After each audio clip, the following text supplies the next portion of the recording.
Man, oh man, I'm very, very, very, very excited to have this be the video, the first video that I've made in many, many, many, many months.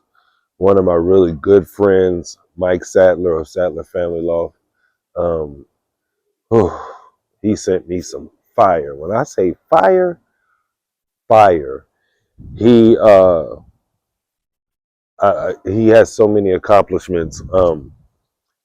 A lot of people, you guys already know who he is. At the end of the video, I'm going to type up some of the accomplishments that he has so you can look at. It's way too many of them for me to name right now. So I'll just type it up so you guys can see it. But I'm telling you, um,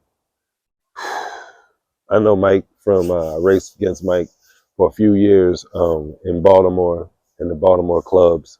And he was really a tough guy to beat. He trained really hard.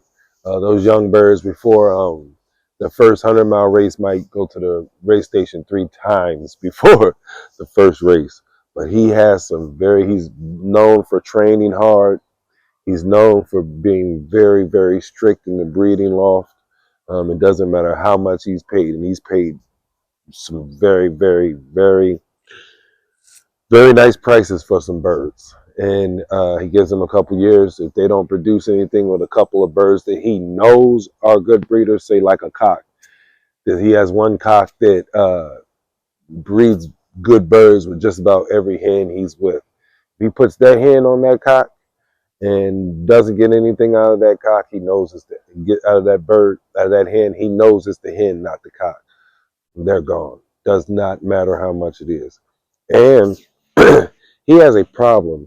I tell him all the time he has a problem. He breeds very good birds, and then he plans on breeding from them. Then he'll get an itch for something, and instead of breeding out of the birds that he bred for the stock lofts to breed from, he won't breed from them. So, except for one, I think maybe one of the birds that I got, the one that he calls the old man, you'll see him. That's a beautiful dark check cock. Except for the one that called the old man, I think he's probably not bred from the other birds that he sent me. And he's had them for a few years. He actually has a double granddaughter of the Mona Lisa. And he's never bred from her because he got hooked on something else. So you'll see the birds. They're very, very beautiful birds. I mean, gorgeous, gorgeous birds. They don't like being held at all. They're always trying to get out of your hand. So that new thing where you just wrap the whole hand around everything, I'm too scared of that. I still use the 2 fingers. So without further ado, we'll go ahead and get these birds so you can. Man, this hen right here is SFL 96. Wow. The father is a grandson of the Wolverine, made it to Mike Has a Good One. And then 888 made it to Lady Mozart, which is considered, or at least at the time was AFL's, Ado's golden couple. And on the bottom, Wingman made it to Mona Lisa. And then Aviator made it to a grandson of the Rocket. Wow, you got to check this pedigree out. Lord have mercy.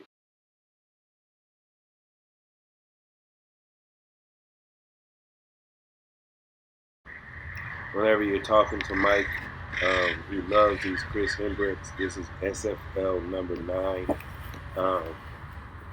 The grandfather on the damn side is a full brother of Jaws off of Pokemon and Gachette. I can't say that name. He's got Gabor, Aaron, Pokemon, some of Chris Hendricks' best in here.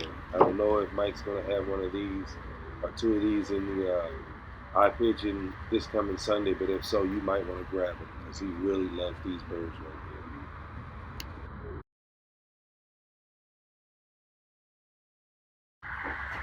here. Wow, this hen right here is SFL number 2.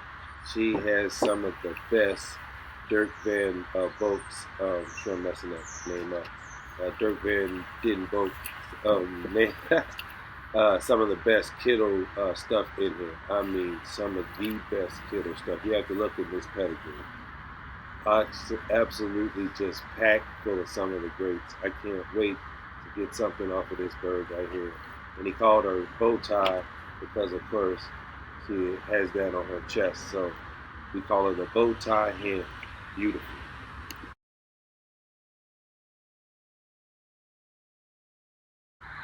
This right here is SFL 41.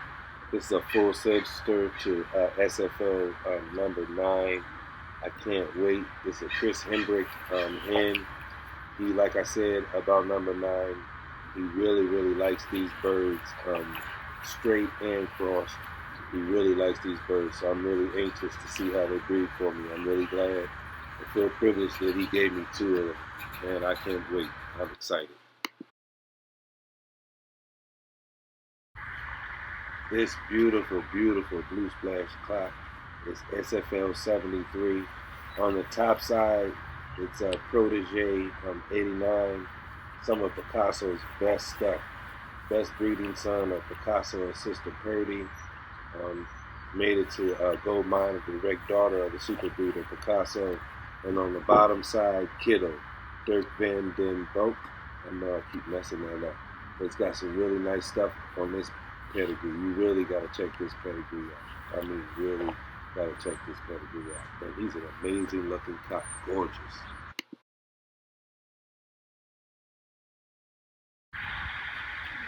Wow, look at this cock right here. SFL 90. Ooh, Lord have mercy. The father is AFL 322, grandson of strain maker and made it to honeybee. And on the dam side of the father or not made it to Soraya. Lord have mercy, everybody knows those names. And then on the dam side, Wolverine made it to Abigail, and then Mozart made it to Special Lady. Wow. This pedigree right here, I know I keep saying it, but Lord have mercy, it's packed full of winners. Beautiful cock.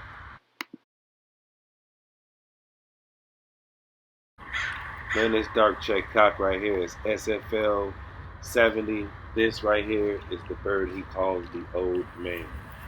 In 2019, he bred SFL 35. He was 3 times equal first in the Quails Classic. He bred a 300-mile winner in Mississippi in 2020, 300-mile winner in 2021 in Mississippi. Bred money winners in the 2021 Peach One Loft Race in the final, making 23rd. Bred a 200-mile winner 2024 in Mississippi. 4 brothers and sisters have all bred club and One Loft Race winners from 100 to 500 miles. Man, oh man. This coming Sunday on IPIGEON, those birds that you just saw, Mike is going to have birds, I'm sure, related to some of those birds.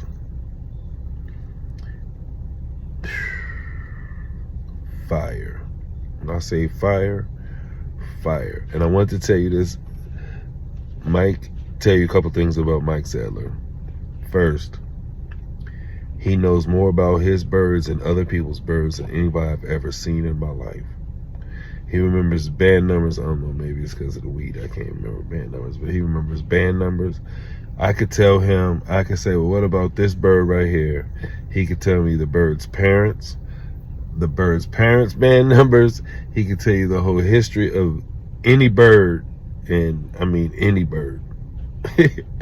Any bird he has, and I never have been like that.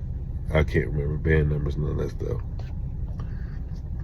Wow, look at my eyes. Anyway, I'm gonna be on the plane for 8 hours. What do you expect? I mean, come on. Well, yeah, between the layover and yeah, it's gonna be about 8 hours. So yeah, I had to get my mind right. But anyway, back to pigeons. So let me tell you about Mike. So he's really eccentric. So he bought, I think it's 20, I know it's 20, might be 30, but I know it's at least 20 import kennel birds directly from Kurt Denbenboek, however you say his name, directly from him. They have the import bands on them. Do you know he imported them birds? I think he said it was like $500 a piece for the birds he bought. He didn't buy them to breed them. He didn't buy them to send them out to races. He bought them to fly around the loft. So he flies them birds around the loft. That's crazy.